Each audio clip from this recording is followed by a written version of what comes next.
ہمارے حضرت مرشد عالم رحمۃ اللہ کے ایک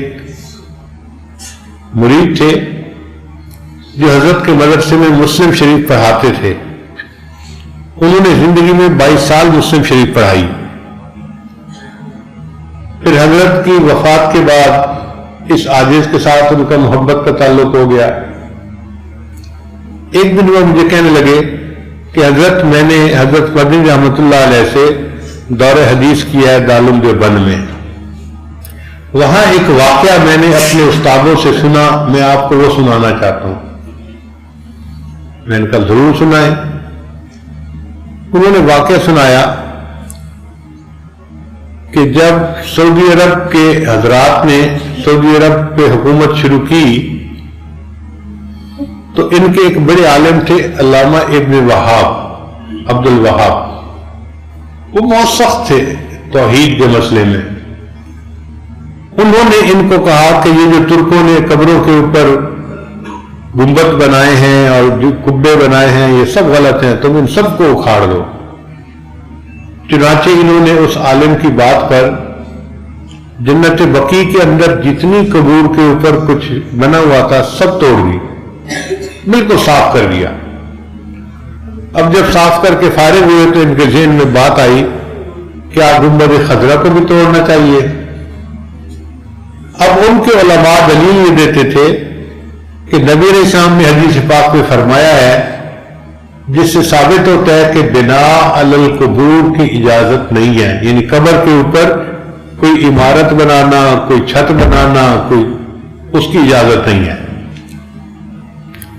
تو انہوں نے اپنے بادشاہ کو بھی یہی کہا کہ یہ حدیث پاک سے تو ثابت ہوتا ہے کہ اس کی اجازت نہیں, آپ اجازت دیں تو ہم گنبد خضرا کو بھی ہٹا دیتے ہیں. بادشاہ سمجھدار تھا, اس نے کہا دیکھو یہ چھوٹا مسئلہ نہیں ہے, یہ پوری امت کا مسئلہ ہے.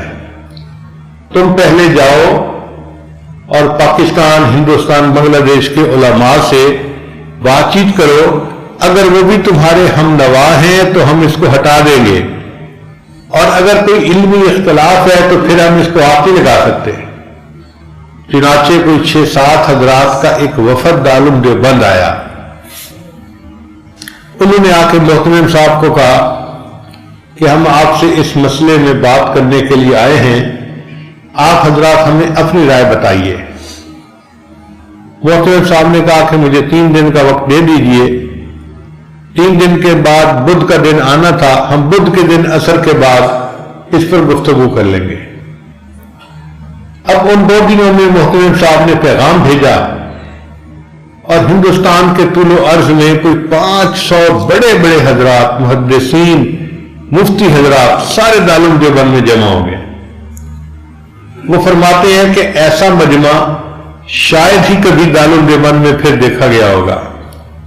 اتنے بڑے بڑے جبال العلم جو تھے وہ آ گئے اور اس مسئلے میں انہوں نے بات کرنی تھی, لیکن جب ان کے سامنے مسئلہ بتایا جاتا تو سب سہم جاتے تھے, اس لیے کہ ایک طرف ادب کا معاملہ تھا اور دوسری طرف حدیث پاک کا مسئلہ تھا. اگر کہتے کہ حدیث پاک ٹھیک ہے اس کا مطلب گنبد خضرا کو گرا دو, اور گنبد خضرا کن کا ہے؟ نبی علیہ السلام کا ہے. وہاں اگر بال برابر بھی بے ادبی ہو جاتی تو ایمان سلب ہو جاتا, نہ جائے ماندن نہ پائے رفتن. وہ کہتے ہیں کہ ہم نے دیکھا کہ جب آخری رات تھی تو بہت سارے علماء آپس میں تکرار کر رہے تھے, اس مسئلے کے اوپر گفتگو کر رہے تھے, کچھ حضرات کتابوں کا مطالعہ کر رہے تھے. عجیب رجوع اللہ کی رات تھی. جب بدھ کے دن عصر کی نماز کا وقت ہوا تو نماز کے بعد جو عرب علماء کا امیر تھا وہ کھڑا ہوا اور اس نے تھوڑی دیر گفتگو کی کہ بھئی حدیث میں یہ ثابت ہوتا ہے کہ بنا علی القبور کی اجازت نہیں ہے, تو ہم نے جنت بقیع میں تو قبروں کے اوپر جتنے جبے کبے بنے تھے سب ہٹا دیے. اب گنبد خضرا کا مسئلہ ہے تو ہم پوچھنے آئے ہیں کہ اس حدیث کے بارے میں آپ لوگ کیا کہتے ہیں؟ اگر اس حدیث پر کوئی جرح ہے تو بتا دیجئے, کوئی راوی مجروح ہے تو بتا دیجئے، کوئی ضعف آتا ہے کسی طرح سے تو بھی بتا دیجئے، اور اگر یہ حدیث بالکل صحیح ہے اور نص قطعی ہے تو پھر تو ہمیں اس پر عمل کرنا ضروری ہے۔ اب یہ بات کر کے تو امیر صاحب بیٹھ گئے، جواب دینے کے لیے کوئی کھڑا نہیں ہو رہا تھا۔ کہیں کہیں سے سسکیوں کی آواز آ رہی تھی، علماء رو رہے تھے،